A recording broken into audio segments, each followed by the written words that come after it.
Ito naman po, iba po ito. Marso ngayong taon ay muli ng pinayagan ng Philippine National Police o PNP na bumili at magmay-ari ng semi-automatic high-powered firearms ang mga sibilyan.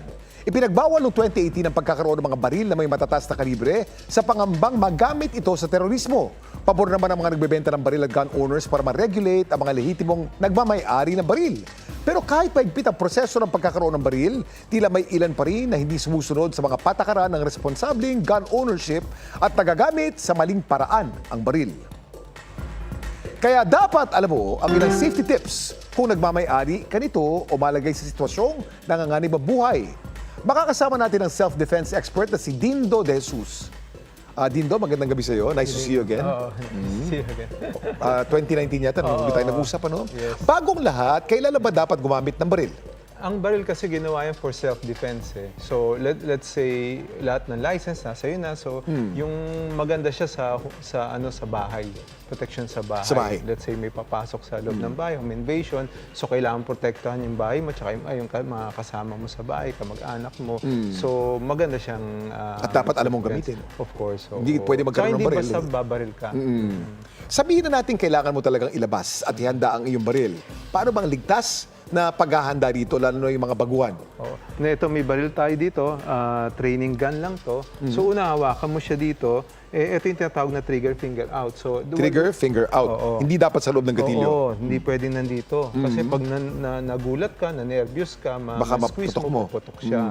Ang last naman is yung muscle. Ito dito, yung lumalabas kung saan lumalabas ang bala. Hindi mo itututok sa tao, sa hayop, target. sa bagay. Oo, dapat nasa baba lang siya. Nasa baba lang. Okay, kung babaril ka na, paano gagawin mo? So yun, kailangan mo na itutok, tapos kailangan mo na ilock yung elbow mo, tapos yun na, kailangan mo nang bumaril.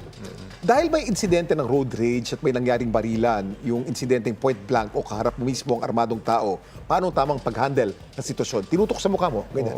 Road Yun. rage. Binura ka, nandyan sa mukha mo. Kung ang problema kasi ngayon, Kuya Kim, yung mga kotse natin nakasara yung bintana. Hindi mo alam kung nakatutok ang baril. Oo, or kung nakatutok na, hindi mo mag-grab yung gun.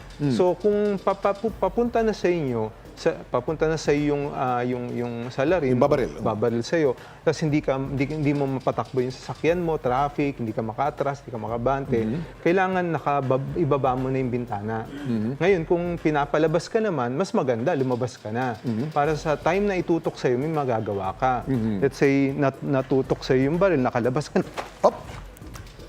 Ang bilis, ano? Oo, so same principle. So, mas maganda lumabas ka ng kotse. Oo. Imbis na doon ka makipagburahan o makipaglaban sa loob. Wag, oo. Limited ka. Oo, kasi baka mag-iba yung isip niya, itutok sa'yo, tapos iputok sa'yo. Kung halimbawa naman nilapitan ka naman ng isang armadong tao habang nasa sasakyan, sinabi mo, ang pinakamabuti dapat bumaba ka. Oo. Okay, yung ginawa mong pagsipa kanina, paano yun? O, nakababa na sa sasakyan, paano? Una, kailangan mong hawakan yung baril.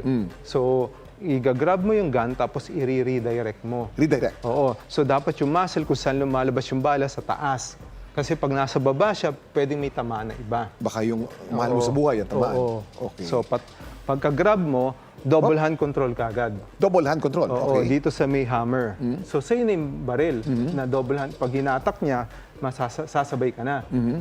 Tapos, O, hinatak niya? Oo, kailangan natin strong counter-attack, groin Palaging kick. dun sa groin area ang Oo, sipa. oo. Kasi doon ang pinakamasakit. Yun, oo, 3,000 bones breaking ang feeling nun. 3,000 bones breaking.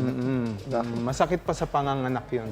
Kung sakaling mas malayo naman ang gunman at nasa loob ka ng sasakyan, anong pwedeng gawin? Malayo. Oo. Malayo. Yun, Nasa ang few meters chance away. mo nun is, kailangan mo tumakbo, lagi ka nakadrive. So, lagi ka nakadrive, tas ready yung accelerator mo. So, pagka-abante naman, kung may chance kang umabante ka. Kung may mga puwang naman yung mga sasakyan, isingit mo yung sasakyan doon. Kasi kung road rage lang, hindi ka na niya hahabulin.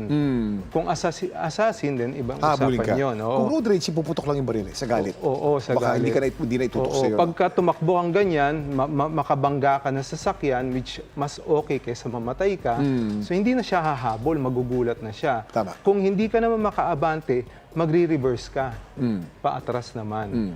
Yun. May kasabihan tayo na pagka dilabas po ang baril, iputok mo. Tama o mali? Yun ang maling kasabihan eh. Oo, yun yung maling turo.